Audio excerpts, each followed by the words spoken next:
मैं आप लोगों को इस क्लास के माध्यम से दूसरा चैप्टर, विज्ञान का दूसरा चैप्टर अम्ल, क्षारक तथा लवण को दूसरे भाग में पढ़ाने जा रहा हूँ, क्योंकि हमारा पहला भाग पहले ही मैंने वीडियो अपलोड कर दिया है। मेरे चैनल का नाम the great Ashoka coaching classes है, जहाँ पर आप विजिट करके उसे देख सकते हैं। मैं आप लोगों को बहुत अच्छी तरह से, बिल्कुल जादुई तरीके से आपको यहाँ पर आपको इस चैप्टर को कंप्लीट करने वाले हैं, पढ़ाने वाले हैं।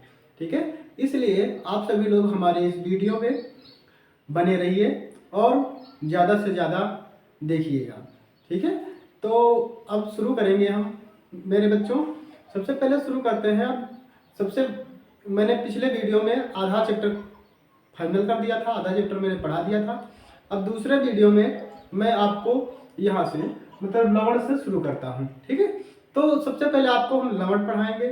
ठीक है, उसके बाद लवणों का प्रकार बताएंगे। ठीक है, लवणों का वर्गीकरण। ठीक है, इसके बारे में आगे बढ़ते हुए आपको आगे पढ़ाएंगे। ठीक है, बिल्कुल जादुई तरीके से आपको पढ़ाने वाले हैं, आपको बहुत अच्छी तरह से समझ में आएगा।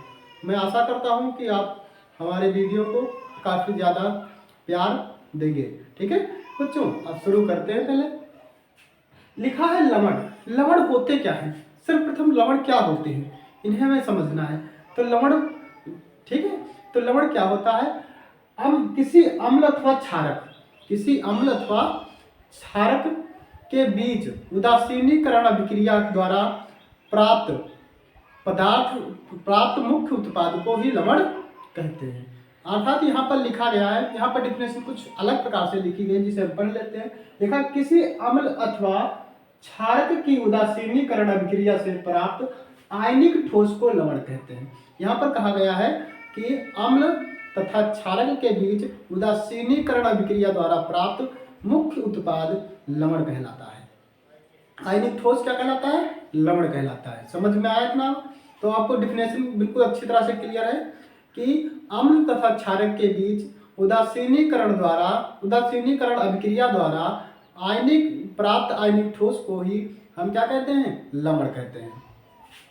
ठीक है बच्चों, फिर उसके बाद आता है लवणों का परिवार। ठीक है, लवणों का परिवार। तो सबसे पहले लवण का परिवार क्या होता है? ठीक है, तो यहाँ पर देखिए, पहला कह रहा है कि समान धनात्मक व ऋणात्मक, समान धनात्मक व ऋणात्मक मूलकों वाले लवण समान परिवार के होते हैं।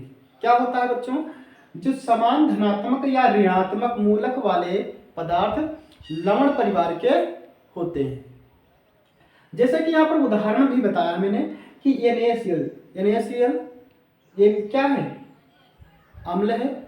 NaCl क्या है? अम्ल है। और Na2SO4 क्षार है। ठीक है, लेकिन इसमें जो मूलक Na है और इसमें भी मूलक Na है, अर्थात Na जिसे हम सोडियम कहते हैं, यह किस परिवार का है? लवण परिवार का है। किस परिवार का बच्चों है? लवण परिवार का है। ठीक है, तो यहाँ पर सोडियम और यहाँ पर भी सोडियम है, अर्थात ये दोनों क्या हैं? किस परिवार के हैं? लवण परिवार के हैं बच्चों। इसी प्रकार से, ठीक है, इसी प्रकार से दूसरे में NaCl है दूसरा, फिर ठीक है, तथा KCl मतलब पोटेशियम क्लोराइड। ठीक है, NaCl मतलब सोडियम क्लोराइड। ठीक है, तो इसमें जो Cl है, इसमें भी Cl है, ये किस परिवार का है? ये लवण परिवार का है। किस परिवार का बच्चों? लवण परिवार का है। ठीक है, तो इस तरह से मूलक जो होते हैं वो एक जैसे मूलक एक ही परिवार के होते हैं, एक जैसे मूलक एक ही परिवार के होते हैं। जैसे कि यहाँ पर Na और Na2, ठीक है, मतलब Na2 ये दोनों क्या हैं? एक ही परिवार के सदस्य हैं। इसी प्रकार से यहाँ पर Cl और Cl क्या हैं? लवण ही परिवार के सदस्य हैं। यहाँ पर भी ऐसा ही है। अब आता है लवणों का वर्गीकरण। डियर स्टूडेंट्स, अब पढ़ेंगे हम लवणों का वर्गीकरण। जो लवण होते हैं ना, इनका हम कई भागों में बांटते हैं, इनका वर्गीकरण कर लेते हैं, बांट लेते हैं। ठीक है, तो लवणों के वर्गीकरण आपकी इस क्लास में, आपकी इस कक्षा में 6 प्रकार के बताए गए हैं। कितने प्रकार के बताए गए हैं बच्चों? 6 प्रकार के बताए गए हैं। लिखा लवणों को निम्नलिखित वर्गों में बांटा गया है, वर्गीकृत किया गया है। सबसे पहला लवण है सामान्य लवण। दूसरा है अम्लीय लवण, तीसरा है क्षारकीय लवण, फिर अगला लवण आगे बढ़ाते हैं। ठीक है, तो पहले इसे तीनों को हम अच्छी तरह से पढ़ लेते हैं। लिखा है सामान्य लवण क्या होते हैं? वह लवण जिनमें विस्थापनीय H+ या OH-, ठीक है, H+ या OH- उपस्थित नहीं होते हैं, उन्हें हम सामान्य लवण कहते हैं।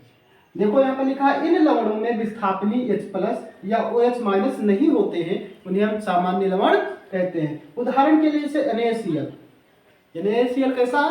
साधारण लवण है। ठीक है, इसी प्रकार से KNO3, ठीक है, ये भी क्या है? साधारण नमक है, मतलब साधारण लवण है, सॉरी, साधारण लवण है। ठीक है, MgCl2 ये भी साधारण लवण है। अर्थात वह लवण जिनमें ना तो H+ और ना तो H- पाया जाता है, वो H- पाया जाता है, वे साधारण परिवार के होते हैं, मतलब साधारण लवण होते हैं। दूसरा देखिए, कहते हैं कि अम्लीय लवण क्या होते हैं? तो अम्लीय लवण वह लवण जिसमें विस्थापनीय H+ आयन होते हैं। ठीक है, कैसे लवण होते हैं? अम्लीय लवण वह होते हैं जिनमें क्या होते हैं? H+ आयन होते हैं, विस्थापनीय H+ आयन होते हैं, उन्हें हम अम्लीय लवण कहते हैं। क्या कहते हैं बच्चों? अम्लीय लवण कहते हैं। इन लवणों में क्या होता है? जैसे कि हो गया NaHO3, ठीक है, Na सोडियम हाइड्रोजन कार्बोनेट, ठीक है, सोडियम हाइड्रोजन कार्बोनेट। ठीक, उसी प्रकार से NaHSO4, ठीक है, NaHSO4 जिसे कहते हैं सोडियम हाइड्रोजन सल्फेट, ठीक है, ये सभी क्या है? अम्लीय लवण है। कैसे बच्चों है? अम्लीय लवण है, इनमें H+ होता है। क्या होता है? H+, देखो इसमें H है, इसमें भी H उपस्थित है, अर्थात ये अम्लीय लवण है। ठीक है, क्षारकीय लवण, अब तीसरी बात होती है क्षारकीय लवण। क्षारकीय लवण कौन से होते हैं? जैसे कि अम्लीय लवण में H+ उपस्थित होता है, उसी प्रकार क्षारकीय लवण में OH- उपस्थित रहता है। तो यहाँ पर लिखा है इन लवणों में विस्थापनीय OH- आयन होते हैं। इन लवणों में विस्थापनीय OH- लवण होते हैं, इन्हें हम क्षारकीय लवण कहते हैं। जैसे कि यहाँ पर उदाहरण में दिया गया है MgOHCl, इसी प्रकार से CaOHCl, ये सभी क्या है? क्षारकीय लवण है। कैसे हैं? क्षारकीय लवण है। ठीक है, देखो बच्चों, आपको हमारी वीडियो को पूरी तरह से वॉच करना चाहिए। ठीक है, अगर आप अच्छी तरह से वॉच करते हैं तो आपको अगला चैप्टर परीक्षा में बहुत अच्छे नंबर प्राप्त कर सकते हैं। ठीक है, क्योंकि हमने आपको बहुत विस्तार से अच्छी तरह से इस वीडियो में आपको सारे बिल्कुल टॉपिक, एक टॉपिक को हम अच्छी तरह से आपको यहाँ पर क्या करने वाले हैं? पढ़ाने वाले हैं, बताने वाले हैं। ठीक है, तो इसलिए बच्चों आप सदैव हमारी क्लास को ज्वाइन कीजिएगा। ठीक है, और जब भी आप हमारा नया वीडियो आए उसे पूरा वॉच कीजिएगा। ठीक है, प्रिय छात्रों, अगली हेडिंग है आपकी मिश्रित लवण। ठीक है, आपकी चौथी जो हेडिंग है आपकी मिश्रित लवण। मिश्रित लवण क्या होते हैं? इन लवणों में एक से अधिक प्रकार के धनायन तथा ऋणायन मिले होते हैं। ठीक है, इसमें क्या होता है? मिश्रित लवण में क्या होता है? एक से अधिक प्रकार के धनायन व ऋणायन क्या होते हैं? आपस में मिले होते हैं, इसीलिए हम इसे मिश्रित लवण कहते हैं। ठीक है, अगला है, जैसे कि इसका उदाहरण है NaKSO4, ठीक है, और यहाँ पर देखिए फिर आता है, ठीक है, द्विक लवण। क्या होते हैं? द्विक लवण क्या होते हैं? दो या दो लवणों का जलीय विलयन। ठीक, जो दो लवणों का जलीय विलयन क्या होता है? वाष्पीकरण के द्वारा उसे क्या किया जाता है? लवण में बदला जाता है। जैसे दो विलयन है, जैसे अम्ल और क्षार, इस प्रकार के लवणों को दो सामान्य लवणों के जलीय विलयन के वाष्पीकरण द्वारा तैयार किया जाता है। मतलब अम्ल और क्षार हो, ठीक है, तो उनको आपस में क्या करेंगे? जलीय विलयन बनाकर उनका आपस में मिलाएंगे। ठीक है, फिर मिलाने के बाद उन्हें क्या करेंगे? जल को वाष्पित करेंगे। वाष्पित करने से हमें क्या मिलेगा? एक द्विक लवण बनेगा। क्या मिलेगा? द्विक लवण। ठीक है, जिसे K2SO4 Al2SO4 2, ठीक है, 2H2O कहते हैं, जिसे हम पोटास एलम या फैक्ट्री भी बोलते हैं। क्या बोलते हैं? फैक्ट्री, ठीक है, पोटास एलम या फैक्ट्री। सकल लवण क्या होते हैं बच्चों? सकल लवण मतलब होता है इस प्रकार के लवणों में धातु परमाणु या धातु आयन या उदासीन अणु उपसहयोगी आबंध द्वारा जुड़े होते हैं। देखो इन प्रकार के जो आयन होते, इन प्रकार के जो लवण होते हैं, इनमें धातु का परमाणु, ठीक है, धातु का आयन, धातु का परमाणु या फिर धातु का आयन या फिर उदासीन परमाणु के अणु, उदासीन अणु सहसंयोजी आबंध द्वारा जुड़े होते हैं। उन्हें हम सकल लवण कहते हैं। क्या कहते हैं बच्चों? सकल लवण कहते हैं, ठीक है। उदाहरण जैसे K4, Fe, CN6, ठीक है, ये इसका उदाहरण है। लवणों का जल अपघटन, लवणों का जल अपघटन। देखो बच्चों, लवणों का जल अपघटन क्या होता है? जब हम लवणों का जल द्वारा अपघटन कराते हैं, जब हम लवण का जल द्वारा अपघटन कराते हैं तो उसे लवणों का जल अपघटन कहते हैं, ठीक है। लिखा किसी लवण का जल द्वारा अपघटन कराना ही जल अपघटन कहलाता है, ठीक है। किसी लवण का जल द्वारा अपघटन कराना ही क्या कहलाता है? जल अपघटन कहलाता है, ठीक है। जैसे कि यहाँ पर हम क्या कर रहे हैं, ठीक है, तो जल अपघटन होने के बाद अगर अम्ल, ठीक है, H+ आयन ज्यादा मात्रा में है, ठीक है, H+ आयन ज्यादा मात्रा में है तो वह पदार्थ क्या होगा? अम्लीय होगा। H+ आयन ज्यादा मात्रा में है तो वह पदार्थ क्या होगा? अम्लीय होगा, ठीक है। OH- आयन ज्यादा है, ठीक है, तो क्या होगा? वो क्षारीय होगा। अगर क्या होता है OH और H+ दोनों बराबर हैं तो क्या हो जाएगा? उसका pH मान 7 हो जाएगा, इसलिए वह उदासीन हो जाएगा, ठीक है। तो समझ में आई बात कि लवणों का जल अपघटन कराने से क्या होते हैं? हमें तीनों प्रकार के प्रोडक्ट प्राप्त होते हैं, तीनों प्रकार की, जिसे क्षारीय भी हो सकता है, अम्लीय भी हो सकता है और उदासीन भी हो सकता है, ठीक है। तो अगर OH और H+ दोनों बराबर हैं, ठीक है, आयन बराबर हैं, तो क्या हो जाएगा? वह उदासीन हो जाएगा। अगर H+ आयन ज्यादा है तो क्या हो जाएगा? अम्लीय हो जाएगा। और OH- आयन ज्यादा है तो क्या हो जाएगा? वह पदार्थ क्षारीय हो जाएगा, ठीक है। अगला देखते हैं लवणों का pH। लवणों का pH, तो जो लवण होते हैं ना उनका pH मान क्या होता है? pH, ठीक है। तो अगर अम्ल क्या है, ठीक है, उनका pH में प्रभाव क्या पड़ता है? pH क्या होता है? तो अगर लवण प्रबल है तो क्षार, अगर लवण और क्षार दोनों प्रबल हैं तो जो पदार्थ प्रोडक्ट उत्पन्न होगा, पदार्थ बनेगा, ठीक है, वो क्या होगा? उदासीन होगा। जैसे अम्ल भी, जिसे मैंने यहाँ पर बताया कि अगर क्षार और अम्ल दोनों क्या हैं? बराबर हैं, प्रबल हैं, ठीक है, तो क्या हो जाएगा? वो उदासीन, प्रोडक्ट उदासीन बनेगा, ठीक है। अगर प्रबल अम्ल है और दुर्बल क्षार है, अगर प्रबल अम्ल है तो अगर दुर्बल क्षार है तो उसका pH मान 7 से कम हो जाएगा। 7 से क्या हो जाएगा? कम हो जाएगा, अर्थात वो अम्लीय रह जाएगा। 7 से कम हो जाएगा तो क्या होगा? अम्लीय रहेगा। अगर दुर्बल अम्ल है, क्या है? दुर्बल अम्ल है और प्रबल क्षार है, दुर्बल अम्ल है और प्रबल क्षार है तो क्या हो जाएगा? 7 से अधिक, उसका pH मान 7 से अधिक हो जाएगा, अर्थात वो क्षार हो जाएगा। क्या हो जाएगा बच्चों? क्षार हो जाएगा, ठीक है। अगर प्रबल क्षार है तो क्षार बनेगा, अगर प्रबल अम्ल है तो प्रोडक्ट अम्ल होगा, ठीक है। जैसे कि जिसका pH, जिसका आयन ज्यादा होंगे, जिसके आयन क्या होंगे? ज्यादा होंगे, H+ आयन अगर ज्यादा होते हैं, हाइड्रोजन आयन ज्यादा होते हैं तो क्या हो जाएगा? अम्लीय हो जाएगा। अगर OH- ज्यादा होते हैं, हाइड्रोक्सिल आयन ज्यादा होते हैं, हाइड्रोक्सिल, ठीक है, तो क्या हो जाएगा? प्रोडक्ट आपका क्षारीय हो जाएगा, ठीक है। इस तरह से था लवणों का pH मान। बच्चों, मैं आज आपको साधारण नमक पढ़ाने जा रहा हूँ। साधारण नमक, ठीक है। इसको हम क्या करते हैं? इसका साधारण नमक जो है, इसका रासायनिक नाम होता है सोडियम क्लोराइड। क्या होता है? सोडियम क्लोराइड, ठीक है। इसका रासायनिक नाम है सोडियम क्लोराइड और इसका अणुसूत्र होता है NaCl। क्या होता है? NaCl।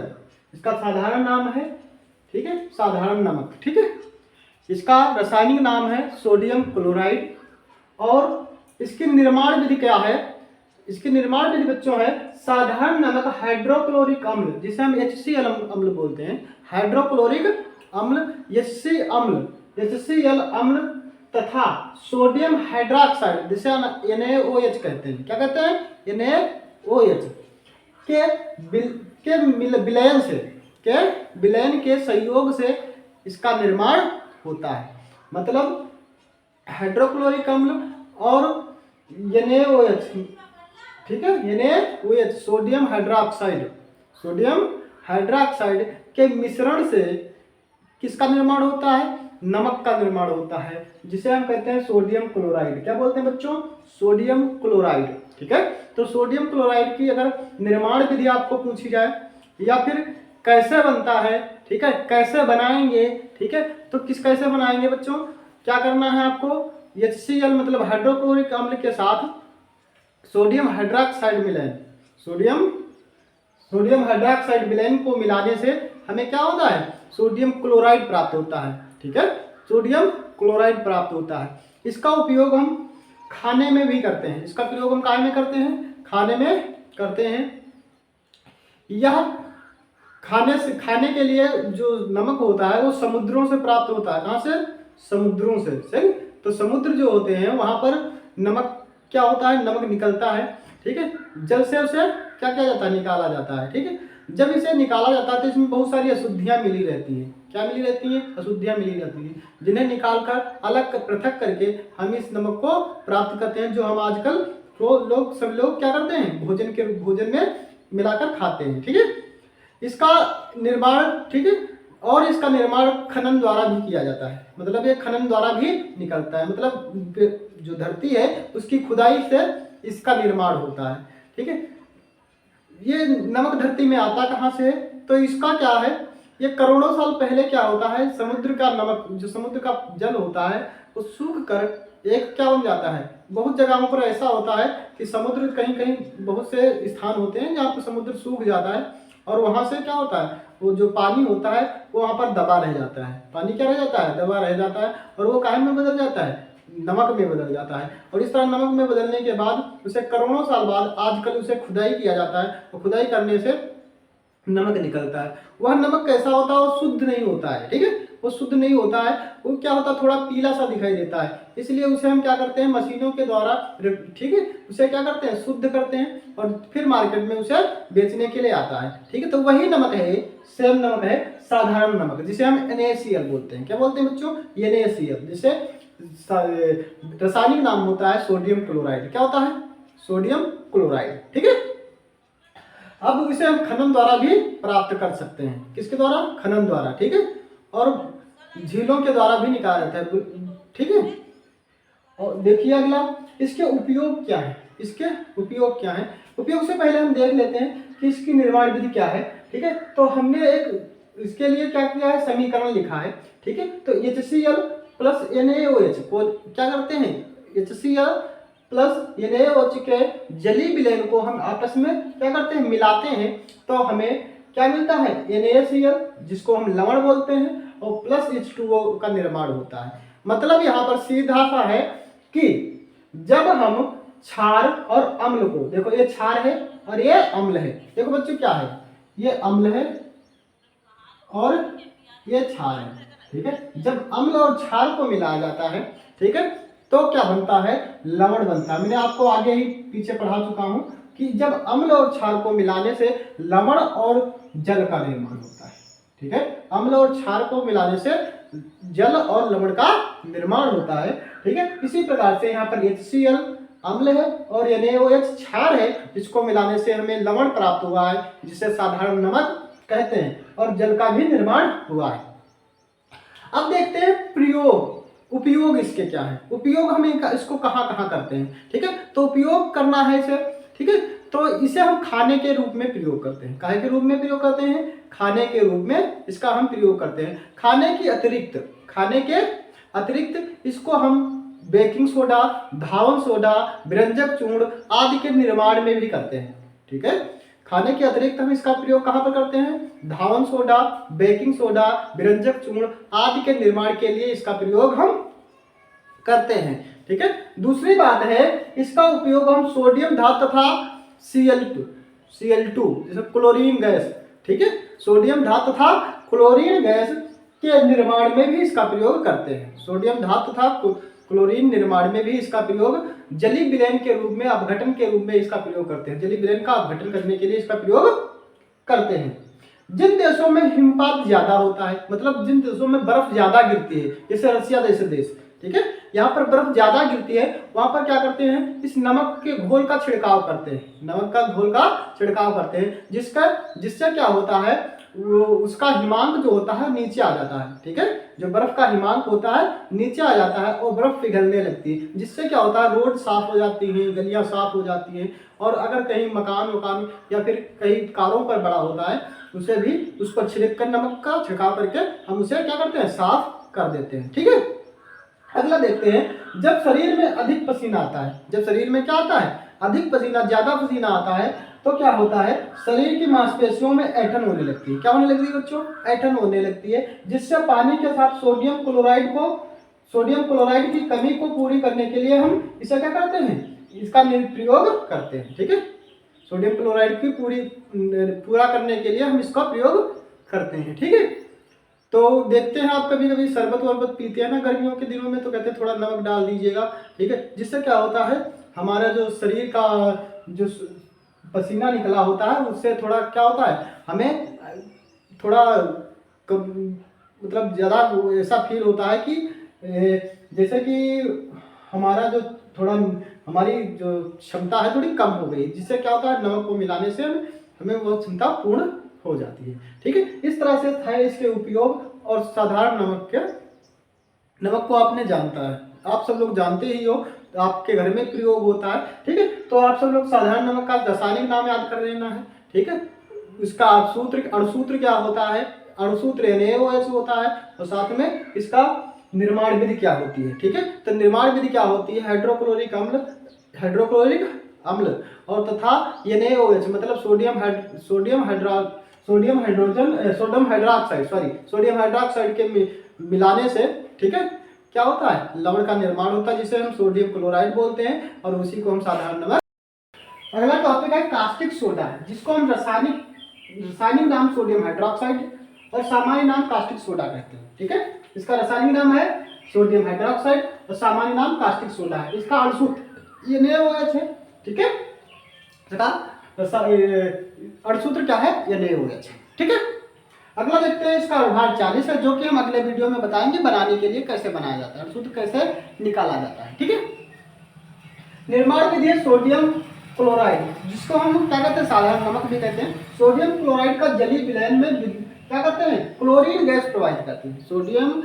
सोडियम क्लोराइड के जलीय विलयन में क्लोरीन गैस प्रोवाइड करने पर हमें क्या मिलता है, सोडियम हाइड्रोक्साइड का निर्माण होता है, सोडियम हाइड्रोक्साइड मिलता है, ठीक है। जैसे कि यहाँ पर जो रासायनिक समीकरण लिखा गया है, ठीक है, जो क्या है, NaCl मतलब सोडियम क्लोराइड को जल के साथ मिलाने पर जलीय विलयन बनना है, ठीक है। जल के साथ मिलाने पर क्या हुआ, जलीय विलयन का निर्माण हुआ। उसमें क्या किया गया, विद्युत धारा प्रवाहित की गई, जिससे क्या हुआ, NaOH का निर्माण हुआ, मतलब सोडियम हाइड्रोक्साइड का निर्माण हुआ है, जिसे हम Cl2 और H2O गैस भी मुक्त हुई है, Cl2 और H2O गैस भी मुक्त हुई है, ठीक है। तो एक ऐसा बाक्सनुमा एक संरचना होती है, जिसमें क्या होता है, विद्युत धारा प्रवाहित करने के लिए उसमें एनोड और कैथोड लगे रहते हैं। क्या लगे रहते हैं बच्चों, एनोड और कैथोड, ठीक है। तो एनोड पर क्या होता है, एनोड पर क्लोरीन गैस का निर्माण होता है,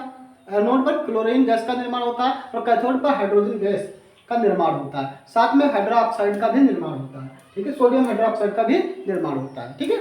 इस तरह से क्या होता है, सोडियम हाइड्रोक्साइड का निर्माण होता है, जो कि हम चित्र यहाँ पर दिखा रहे हैं, ठीक है, वीडियो में अगला दिखा रहे हैं। उपयोग कास्टिक सोडा के निर्माण के लिए उपयोग निम्नलिखित है, ठीक है। कास्टिक सोडा का जो उपयोग है कहाँ कहाँ पर किया जाता है, तो कास्टिक सोडा का उपयोग हम साबुन तथा अपमार्जकों को बनाने के लिए करते हैं। कास्टिक सोडा का निर्माण क्या करते हैं, साबुन और अपमार्जकों को बनाने के लिए किया करते हैं। इसका निर्माण कृत्रिम रेसे बनाने में भी होता है, ठीक है, कागज निर्माण में भी होता है, तथा बॉक्साइड अयस्क के शुद्धिकरण में भी इसका प्रयोग किया जाता है। इसका रंजकों के निर्माण में भी प्रयोग किया जाता है, और साथ में इसे व्यंजकों के निर्माण में भी इसका प्रयोग होता है। ठीक है, तो इस तरह से ये टॉपिक था। ठीक है, मैं आशा करता हूँ कि आपको ये टॉपिक अच्छा से समझ में आया होगा। ठीक है डियर स्टूडेंट्स, अगला टॉपिक है बेकिंग या खाने का सोडा। बेकिंग या खाने को सोडा, जिसे हम सब लोग खौवा सोडा कहते हैं ना घर में। ठीक है, आपकी मम्मी कहती होंगी बाजार से दुकान से जाके खौवा सोडा ले आओ। ठीक है, तो वही खौवा सोडा की बात करते हैं, कैसे बनता है, बनाने का क्या तरीका है। ठीक है, लैब में इसे कैसे तैयार किया जाता है। ठीक है, तो खाने के सोडा का तैयारियां हमें बताना है, मतलब निर्माण बताना है कि कैसे बनाया जाता है। ठीक है, तो इसका रासायनिक नाम अगर हम बात करें तो सोडियम बाइकार्बोनेट या सोडियम हाइड्रोजन कार्बोनेट होता है। ठीक है, इसका सोडियम बाइकार्बोनेट या सोडियम हाइड्रोजन कार्बोनेट होता है रासायनिक नाम। और सामान्य नाम होता है बेकिंग सोडा या खाने का सोडा। रासायनिक नाम क्या होता है बच्चों? बेकिंग सोडा या खाने का सोडा। ठीक है, इसका अणुसूत्र होता है NaHCO3। NaHCO3 क्या होता है अणुसूत्र बच्चों? NaHCO3। ठीक है, इसके निर्माण विधि की बात करते हैं तो निर्माण विधि क्या है? Sodium bicarbonate, sodium bicarbonate. ठीक है, को बनाने के लिए हमें क्लोराइड का उपयोग मूल पदार्थ के रूप में किया जाता है। किसका? क्लोराइड का उपयोग, सोडियम क्लोराइड का उपयोग मूल रूप से किया जाता है। साथ में सोडियम क्लोराइड का जली विलयन बनाकर, सोडियम क्लोराइड का जली विलयन बनाकर उसी में CO2 कार्बन डाइऑक्साइड गैस तथा NH3 अमोनिया गैस को प्रवाहित करने से हमें क्या मिलता है? मुख्य उत्पाद के रूप में अमोनियम क्लोराइड तथा NaHCO3 मिलता है, मतलब सोडियम बाइकार्बोनेट मिलता है। ठीक है, क्या समझ में आया बच्चों? ठीक है, जब हम सोडियम बाइकार्बोनेट का निर्माण करते हैं तो मुख्य रूप से हम NaCl मतलब सोडियम साधारण नमक, NaCl मतलब क्या होता है? साधारण नमक का प्रयोग मुख्य उत्पाद मतलब मुख्य अभिकारक के रूप में प्रयोग करते हैं। ठीक है, उस अभिकारक का हम क्या करते हैं? जली विलयन बनाते हैं और उसमें हम क्लोरीन गैस के साथ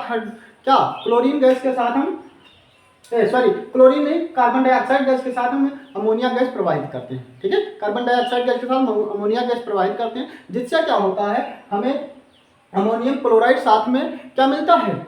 सोडियम बाइकार्बोनेट मिलता है, सोडियम बाइकार्बोनेट प्राप्त होता है। ठीक है, तो इस तरह से इसका निर्माण होता है। ठीक है, समझ में आ गया? इसका निर्माण करने के लिए हमें क्या करना होता है? ठीक है, NaCl लेना होता है जो जली विलयन होता है। ठीक है, इसे घोल कर तैयार किया जाता है और साथ में उसमें ठीक है CO2 कार्बन डाइऑक्साइड का साथ में अमोनिया गैस के को प्रवाहित करने से हमें क्या मिलता है?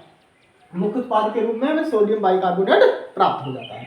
जैसे कि इसका प्रयोग सबसे पहले क्या होता है? सोडियम बाइकार्बोनेट का उपयोग हम हमारे घरों में, ठीक है, व्यंजनों को पकाने में करते हैं। किसमें करते हैं? व्यंजनों को पकाने में। ठीक है, आप सबकी मम्मी कहती है कि जाओ दुकान से क्या ले आओ? सोडियम कार्बोनेट ले। सोडियम कार्बोनेट नहीं कहती है, क्या कहती हैं? कहती हैं जाओ खौवा सोडा ले आओ भैया। ठीक है, तो खौवा सोडा डालकर क्या करती हैं? कभी कभी दाल भी पकाती हैं। ठीक है, कई बार होता है दाल जो पकती नहीं है, ठीक है, उसमें क्या करती है मम्मी? खौवा सोडा डाल देती है। ठीक है, तो खौवा सोडा जो है वो क्या करता है? दाल को, किसी भी खाने वाली चीज़ को जल्दी से पका देता है। या फिर पकौड़े, ठीक है, जैसी चीज़ों में डाला जाता है, जिससे क्या होता है? पकौड़े फूल जाते हैं और स्वादिष्ट लगने लगते हैं। ठीक है, और इसका उपयोग अन्य प्रकार से भी किया जाता है, जैसे उपयोग, ठीक है, प्रयोगशाला में अभिकर्मक के रूप में भी प्रयोग किया जाता है। ठीक है, इसका अभिकर्मक के रूप में भी प्रयोगशाला में प्रयोग किया जाता है। इसके कच्चे दूध को फटने से बचाने के लिए दूधिया लोग इसका प्रयोग करते हैं। ठीक है, जब उनके पास तमाम दूध हो जाता है और फटने का उनकी शंका बन जाती है तो वे क्या करते हैं?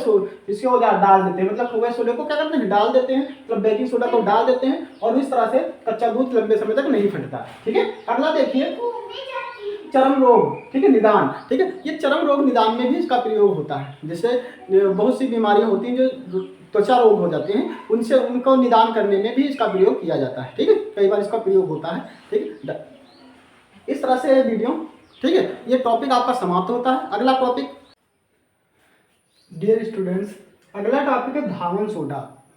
क्या है बच्चों? धावन सोडा। जिस तरह से आपके गांव में, हमारे गांव में क्या कहा करते हैं? निरमा, जिसे कहा करते हैं निरमा। ठीक है, तो वो निरमा नहीं होता भैया, वो कंपनी का नाम निरमा है। वो है क्या? उसमें जो भरा रहता है वो धावन सोडा होता है। क्या होता है? धावन सोडा, वॉशिंग पाउडर भरा रहता है। आपने देखा होगा उसके नीचे लिखा रहता है धावन सोडा। ठीक है, तो धावन सोडा होता है। इसको कैसे तैयार किया जाता है? फैक्ट्रियों में कैसे बनाया जाता है? ठीक है, धावन सोडा की कैसे तैयार किया जाता है, इसकी विधि यहाँ पर हम आपको बताने वाले हैं। ठीक है, तो धावन सोडा का सबसे पहले जिसका रासायनिक नाम पढ़ते हैं, धावन सोडा का रासायनिक नाम होता है sodium carbonate decahydrate, sodium carbonate decahydrate. ठीक है। अब इसका साधारण नाम की बात करते हैं, इसे हम धावन सोडा या सोडा ऐश कहते हैं। क्या कहते हैं? धावन सोडा या सोडा ऐश। ठीक है। जो निरमा जो भरा रहता है, निरमा कहते हैं ना उसे, वो धावन सोडा होता है। और जो भरा रहता है ना पैकेट में, वो सोडा ऐश भरा रहता है। क्या भरा रहता है? सोडा ऐश भरा रहता है। ठीक है। इसका सूत्र होता है Na2CO3। NO2CO3 क्या होता है बच्चों? NO2CO3 dot 10H2O dot 10H2O। ठीक है। इसका नाम होता है, मतलब इसका अनुसूत्र होता है। ठीक है। आप इसे Na2CO3 भी लिख सकते हैं, Na2CO3 भी लिख सकते हैं। इसकी निर्माण विधि क्या है? निर्माण विधि, धावन सोडा को निर्माण करने के लिए इसे क्या होता है? 3 चरणों में पूरा किया जाता है। धावन सोडा जो है एक प्रोसेस के द्वारा तैयार नहीं होता है, ये इसको 3 चरणों में तैयार किया जाता है। सबसे पहले क्या किया जाता है? सोडियम क्लोराइड लिया जाता है। क्या लिया जाता है बच्चों? सोडियम क्लोराइड, जिसे NaCl बोलते हैं, नमक। सोडियम क्लोराइड मतलब नमक, NaCl, नमक मतलब NaCl, सोडियम क्लोराइड को ठंडे सांद्र विलयन की अमोनिया गैस, क्या करना है सर? सोडियम क्लोराइड को ठंडे सांद्र विलयन में विलयन तैयार करना है। क्या करना है? ठंडा सांद्र विलयन तैयार करना है। उसमें क्या करना है? अमोनिया तथा कार्बन डाई गैस को प्रवाहित करना है। साथ में अमोनिया और कार्बन डाई गैस को प्रवाहित करने से हमें क्या मिलता है? हमें Na2HCO3 मिलता है, मतलब सोडियम हाइड्रोजन कार्बोनेट मिलता है। ठीक है। जब क्या करते हैं? सोडियम क्लोराइड का विलयन में हम सोडियम क्लोराइड के विलयन में हम क्या करते हैं? CO2 कार्बन डाइऑक्साइड गैस तथा अमोनिया गैस को प्रवाहित करते हैं, तो हमें मिलता है सोडियम हाइड्रोजन कार्बोनेट। क्या मिलता है? Sodium hydrogen carbonate. ठीक है। जिसे हम क्या कहते हैं? बेकिंग सोडा या खाने का सोडा, बेकिंग सोडा या खाने का सोडा। ठीक है। इसको क्या प्राप्त करने के बाद हम इसे सोडियम हाइड्रोजन कार्बोनेट को फिल्ट्रेट करके, मतलब उसे क्या करते हैं? फिल्टर करते हैं। फिल्ट्रेट करके उसे हम सुखा लेते हैं। क्या करते हैं? फिल्ट्रेट करके उसे सुखा लेते हैं। ठीक है। समझ में आई इतनी बात? क्या करना है? सबसे पहले NaCl का सांद्र विलयन तैयार करना है। उसमें sodium CO2 carbon dioxide gas और साथ में अमोनिया गैस प्रवाहित करने से हमें क्या मिलेगा? मिलेगा सोडियम हाइड्रोजन कार्बोनेट। और सोडियम हाइड्रोजन कार्बोनेट को हम फिल्ट्रेट करेंगे और उसे सुखा लेंगे। फिल्ट्रेट करेंगे और उसे सुखा लेंगे। सुखा लेने के बाद हमें क्या करना है? उसको गर्म करना है। फिल्ट्रेट सुखा लेने के बाद उसे गर्म करते हैं, और गर्म करने से वह क्या हो जाता है? अपघटित होकर क्या बनाता है? सोडियम कार्बोनेट बनाता है। क्या बनाता है बच्चों? सोडियम कार्बोनेट, ये वाला सोडियम कार्बोनेट बनाता है। धावन सोडा जिसे हम ऐश बोलते हैं, उसको बनाता है। क्या बनाता है? धावन सोडा ऐश। ठीक है, बनाता है। अब इसको बनाने के बाद क्या करता है? इसे गर्म करने के बाद इसे बनता है धावन सोडा ऐश। ठीक है। अब धावन सोडा ऐश को जल में विलय करके, मतलब जल में घोल कर उसे हम क्या करते हैं? 10H2O के अणुयुक्त क्रिस्टलन बना लेते हैं। इसको जल में घोलने पर हमें 10 क्या होते हैं? जल के अणु बराबर 1 अणु। ठीक है। इसको मिलाकर क्या करते हैं? क्रिस्टलन तैयार करते हैं। क्या करते हैं? क्रिस्टलन तैयार करते हैं। ठीक है। एक प्रोसेस है, ठीक है, जिसके दौरान क्या करते हैं? क्रिस्टलन तैयार करते हैं। फिर उसको क्रिस्टलन को मतलब जल के साथ अभिक्रिया सोडियम कार्बोनेट की, ठीक है, सोडियम कार्बोनेट की अभिक्रिया किसके कराने पर? जल के साथ कराने पर हमें धावन सोडा प्राप्त होता है। सोडियम कार्बोनेट की अभिक्रिया काहे से कराने पर? जल से कराने पर हमें धावन सोडा प्राप्त होता है। ठीक है। तो धावन सोडा क्या इस तरह से निर्माण विधि थी। ठीक है। तो धावन सोडा 3 चरणों में पूरा होता है, जिससे नमक द्वारा हम तैयार करते हैं। नमक से आपको क्या करना है? नमक से हमें सोडियम हाइड्रोजन कार्बोनेट बनाना है, मतलब खाने का सोडा तैयार करना है। खाने के सोडा से हमें क्या करना है? सोडियम कार्बोनेट तैयार करना है। सोडियम कार्बोनेट से क्या करना है? सोडियम कार्बोनेट और डेकाहाइड्रेट तैयार करना है। Sodium carbonate decahydrate. ठीक, इस तरह से हम इसको क्या करते हैं? प्रोसेस द्वारा तैयार करते हैं। इसको 3 प्रोसेस में ही तैयार किया जाता है। डियर स्टूडेंट्स, अगला टॉपिक है व्यंजक चूर्ण।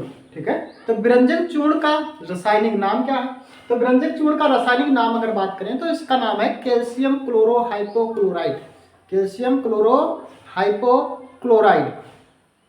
इसका इसका दूसरा नाम है chloride of lime, chloride of lime, जो आगे बोर्ड मैंने पीछे बोर्ड पर लिख दिया है, ठीक है। इसका ये भी नाम होता है, ठीक है। इसका अगर हम बात करें इसके नाम की, ठीक है, इसके सामान्य नाम की बात करें तो अगर इसका नाम सामान्य नाम है विरंजक चूर्ण या ब्लीचिंग पाउडर। क्या कहेंगे?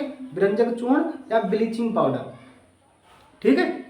अगर इसकी निर्माण विधि की बात करें, इसका अणुसूत्र देखो पहले है CaOCl2, CaOCl2 क्या है?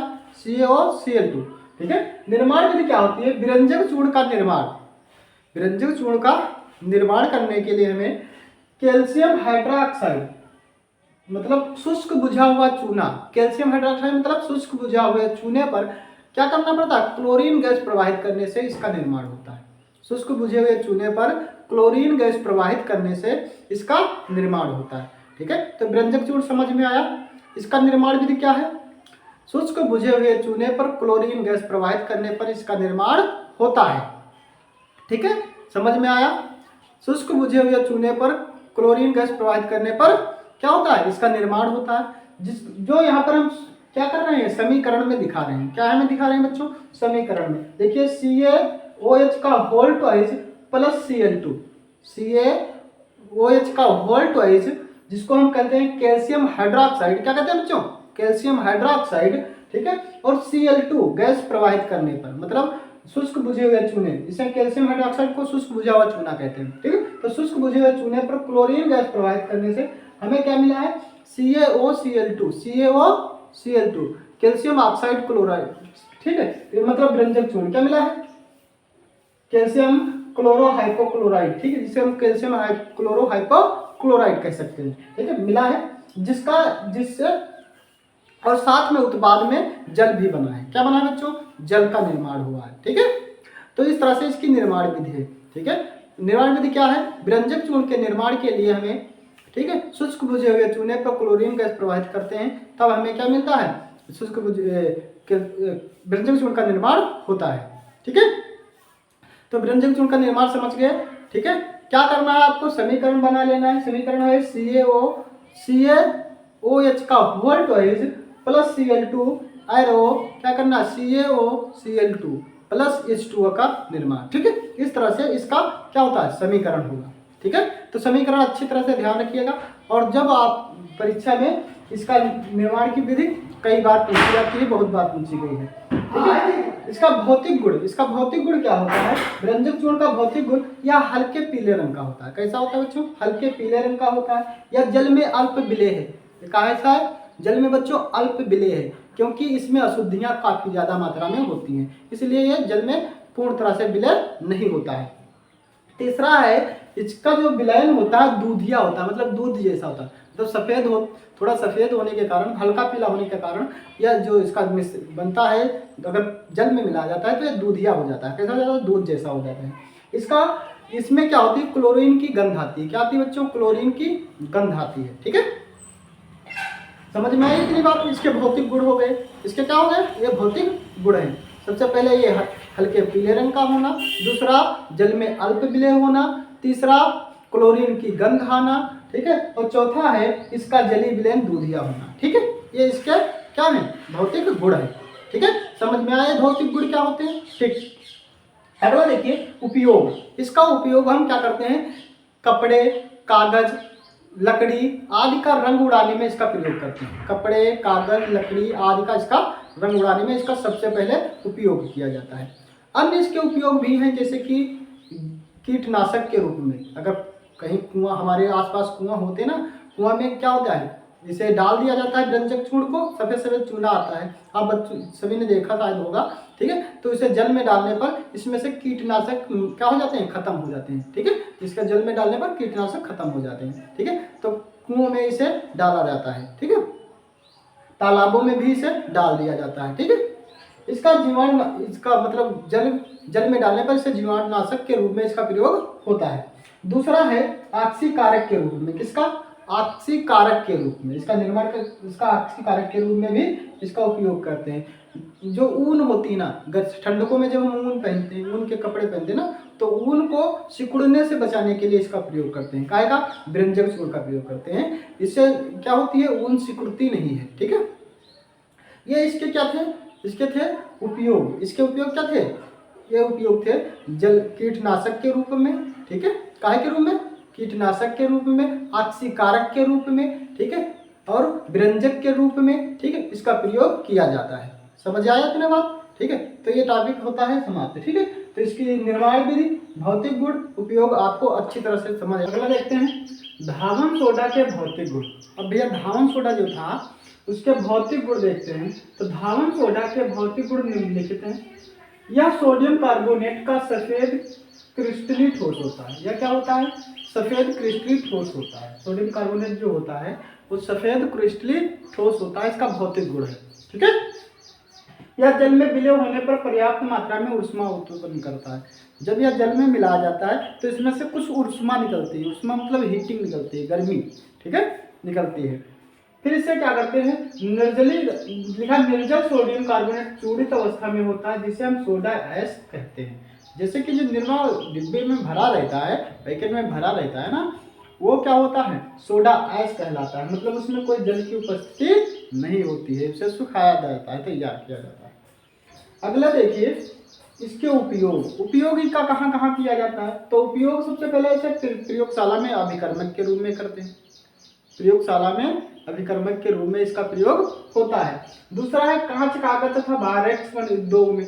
कांच, कागज, बारेक्स के उद्योग में इसका प्रयोग किया जाता है। तीसरा पेट्रोलियम और धातु के शोधन में। इसको पेट्रोलियम और धातु की शोधन में भी इसका प्रयोग किया जाता है। फिर आगे आग बुझाने वाले यंत्रों में। और इसकी बात करें, धावन सोडा की बात करें, तो इसको क्या करना है, आग बुझाने वाले जो यंत्र होते हैं उसमें भी इसका उपयोग होता है। ठीक है, अगला टॉपिक है बच्चों plaster of Paris. Plaster of Paris, ठीक है, ये वेरी इंपॉर्टेंट है हाई स्कूल के बच्चों के लिए। ठीक है, मतलब 10वीं के जो बच्चे हैं, ठीक है, अब की बार जो परीक्षा देने वाले हैं उनके लिए बहुत जरूरी है। ठीक है, बहुत छोटी डिफिनेशन है और बहुत छोटा, मतलब इसकी जो निर्माण विधि बहुत छोटी है। ठीक है, लेकिन इस और बहुत जरूरी भी है, बहुत जरूरी भी है, क्योंकि कई बार पूछा जाता है। क्योंकि बच्चों इसको प्लास्टर ऑफ पेरिस, इसका रसायन, प्लास्टर ऑफ पेरिस को हम क्या कहते हैं, कैल्शियम सल्फेट। क्या बोलते हैं? कैल्शियम सल्फेट अर्धहाइड्रेट। कैल्शियम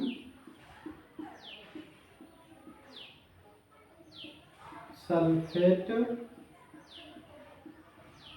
अर्धहाइड्रेट, इसका सूत्र क्या होता है? इसका सूत्र होता है CaSO4.1/2H2O। ठीक है, इसका सामान्य नाम क्या होता है? प्लास्टर ऑफ पेरिस से नाम होता है। इसका सामान्य नाम क्या होता है? Plaster of Paris. Plaster of Paris. ठीक, और इसके निर्माण में देखो, जब जिप्सम को 120 केल्विन ताप पर गर्म किया जाता है, जो जिप्सम होता है ना उसको 120 केल्विन ताप पर गर्म करते हैं तो यह प्लास्टर ऑफ पेरिस में बदल जाता है। जब जिप्सम को 120 केल्विन ताप पर क्या किया जाता है, गर्म करते हैं, तो इससे यह क्या होता है, प्लास्टर ऑफ पेरिस में बदल जाता है। तो इसे निर्जलीय कारक के द्वारा प्लास्टर ऑफ पेरिस में क्या करते हैं, बदल देते हैं। ठीक है, निर्जलीय कारक करके, मतलब इसका निर्जल करके, मतलब इसमें से जल को अलग निकाल कर हम इसे क्या करते हैं, प्लास्टर ऑफ पेरिस बना सकते हैं। मतलब जिप्सम को क्यों लिखना कहना है तुम्हें बच्चों कि डिप्रेशन में अगर लिखना है तो आपको क्या कहना है कि जिप्सम को 120 केल्विन ताप पर गर्म करने से हमें जिप्सम क्या होता है, प्लास्टर ऑफ पेरिस प्राप्त होता है। ठीक है, प्लास्टर ऑफ पेरिस देखो, ये देखो यहाँ पर क्या है, CaSO4 2H2O, ये जिप्सम होता है। CaSO4 2H2O क्या होता है, प्लास्टर, ये जिप्सम होता है। जिप्सम को मैंने 120 केल्विन ताप पर गर्म किया है, जिससे क्या हुआ, जल क्या हुआ है, जल निकल गया है। जल के केवल 1/2 मतलब आधा अणु बचा है और 3/2 इधर निकल गया है, मतलब बाहर निकल जाता है। और इसी से हम इसको क्या करते हैं, निर्जलीकरण कराते हैं, मतलब जल के साथ मिला रहता है, इसको हम क्या करते हैं, निर्जलीकरण कराकर हम इसे प्लास्टर ऑफ पेरिस को प्राप्त करते हैं। और प्लास्टर ऑफ पेरिस को हम क्या कर सकते हैं, अगर हम प्लास्टर ऑफ पेरिस को फिर से पानी में अगर डुबाएं और पानी में रख दें तो क्या हो जाएगा, फिर से वो जिप्सम में बदल जाएगा। प्लास्टर ऑफ पेरिस क्या होगा, फिर से जिप्सम में बदल जाएगा। और जिप्सम का है एक चूने का रूप है, प्लास्टर ऑफ पेरिस एक चूने का रूप होता है, ठीक है। तो फिर से प्लास्टर ऑफ पेरिस जिप्सम में बदल जाता है, ठीक है। तो ये है प्लास्टर ऑफ पेरिस, ठीक है। तो जिप्सम को हम 120 केल्विन ताप पर गर्म करते हैं तो क्या बनता है, प्लास्टर ऑफ पेरिस बनता है। आपने देखा होगा कि जो मूर्तियां होती हैं, आप सभी लोग मूर्ति जो लाते हो उसको कई बार टूट जाती हैं, तो उसके नीचे आपने देखा होगा कि क्या होता है, उसके जो मूर्तियां होती हैं उसके अंदर एक चूना भरा रहता है। क्या भरा रहता है बच्चों, चूना। चूना देखो ना, चूना जैसा लगा रहता है, वही होता है प्लास्टर ऑफ पेरिस। क्या होता है, प्लास्टर ऑफ पेरिस। जब किसी का हाथ या पैर टूट जाता है तो आपने पट्टी के ऊपर सफ़ेद सफ़ेद पदार्थ लगा देखा होगा, सफ़ेद सफ़ेद कोई वस्तु देखी होगी, वही होता है प्लास्टर ऑफ पेरिस, ठीक है। तो इसका प्रयोग हम कहाँ कहाँ करते हैं, तो इसका प्रयोग हम मूर्तियाँ बनाने में भी करते हैं। जैसे कि मैंने बताया कि ये भी मूर्तियाँ जो होती हैं कई बार टूट जाती हैं तो उसके आपको अंदर देखा होगा तो सफ़ेद सफ़ेद सा कुछ भरा रहता है, मतलब सफ़ेद सफ़ेद सा लगा रहता है, उसके ऊपर कलर कर दिया जाता है और वो क्या बन जाती हैं, मूर्तियाँ तैयार हो जाती हैं, ठीक है। इसका उपयोग डॉक्टर क्या करते हैं, प्लास्टर करने में भी करते हैं। जब कोई हाथ पैर कहीं टूट जाता है, ठीक है, तो उसको सीधा रखने के लिए, जोड़ने के लिए क्या करते हैं, इसका प्लास्टर करते हैं, जिससे ये क्या हो जाता है, थोड़ी देर बाद क्या हो जाता है, ये सूख जाता है और सूख जाने से मजबूत हो जाता है, ठीक है। तो जिससे क्या होता है, उसके अंदर की हड्डियां नहीं मुड़ पाती हैं, जल्दी नहीं हिलती हैं और इस तरह से हड्डियां धीरे धीरे समय के साथ जुड़ जाती हैं। इसका उपयोग दंत डॉक्टर दांतों की दीवारों को चिकना करने में करते हैं। जो दांतों के डॉक्टर होते हैं ना, दंत चिकित्सक होते हैं, वह क्या करते हैं, जब कई बार हमारे दांतों में गड्ढे हो जाते हैं, वहाँ पर जो खाने के टुकड़े फंसने लगते हैं और कीड़े लगने लगते हैं, इसलिए डॉक्टर क्या करते हैं, वहाँ पर इसको प्लास्टर ऑफ पेरिस को भर देते हैं, प्लास्टर ऑफ पेरिस को भर देते हैं, जिससे क्या होता है, वहाँ पर कीड़े वीड़े नहीं लगते, ठीक है। तो उसको दीवारों को चिकना करने में इसका प्रयोग करते हैं, ठीक है। इस तरह से इसका प्रयोग है, समझ में आया बात। इसे अग्निरोधक पदार्थों में भी प्रयोग करते हैं, मतलब इसे अग्निरोधक पदार्थ के रूप में भी इसका प्रयोग किया जाता है। मतलब अग्निरोधक मतलब अग्नि से बचाने के लिए, अगर इसे अग्नि में डाला जाता है तो ये क्या करता है, आग को बुझा देता है, आग को क्या करता है, बुझा देता है। तो अग्निरोधक के रूप में भी इसका प्रयोग किया जा सकता है, ठीक है। तो इसके इस तरह से प्रयोग थे। सबसे पहले इसका नाम है कैल्शियम सल्फेट अर्धहाइड्रेट, मतलब आधा अणु केवल हाइड्रोजन का, ठीक है। इसका अणु सूत्र होता है, ठीक है, CaSO4 डॉट 1/2H2O, ठीक है, डॉट 1/2H2O। इसका सामान्य नाम है प्लास्टर ऑफ पेरिस, ठीक है। प्लास्टर ऑफ पेरिस इसे इसलिए कहते हैं कि यह पेरिस के आसपास में, ठीक है, जिप्सम ज्यादा मात्रा में निकलता है। पेरिस के आसपास जो पेरिस एक शहर है जहाँ पर क्या होता है, जिप्सम उसके आसपास बहुत सारी मात्रा में निकलता है और वैसी से क्या होता है, प्लास्टर ऑफ पेरिस का निर्माण होता है, इसीलिए हम इसे प्लास्टर ऑफ पेरिस कहते हैं, ठीक है। आगे देखिए, जब जिप्सम को क्या करते हैं, 120 केल्विन ताप पर गर्म करते हैं और उसे निर्जलीकरण करके हम उसे प्राप्त करते हैं, ठीक है। जैसे कि CaSO4 क्या है, जिप्सम है, CaSO4.2H2O, ठीक है, ये जिप्सम है, इसको मैंने गर्म किया, आपको मिला CaSO4 1.2H2O, ठीक है, और प्लस में मिला 3.2H2O, जो इसे हम बाहर करते हैं निर्जलीकारक के रूप में और फिर हमें प्लास्टर ऑफ पेरिस पूर्ण रूप से प्राप्त हो जाता है। इसके उपयोग हैं मूर्तियां बनाने में, डॉक्टर हड्डी जोड़ने में करते हैं प्लास्टर के लिए। इसका उपयोग दंत डॉक्टर कहाँ के लिए करते हैं, दांतों की दीवारें चिकना करने के लिए इसका प्रयोग करते हैं और इसे हम अग्निरोधक के रूप में भी प्रयोग कर सकते हैं, ठीक है। तो इसके मैंने प्रयोग भी बता दिए हैं, प्लास्टर ऑफ पेरिस का निर्माण विधि भी बता दी है, ठीक है।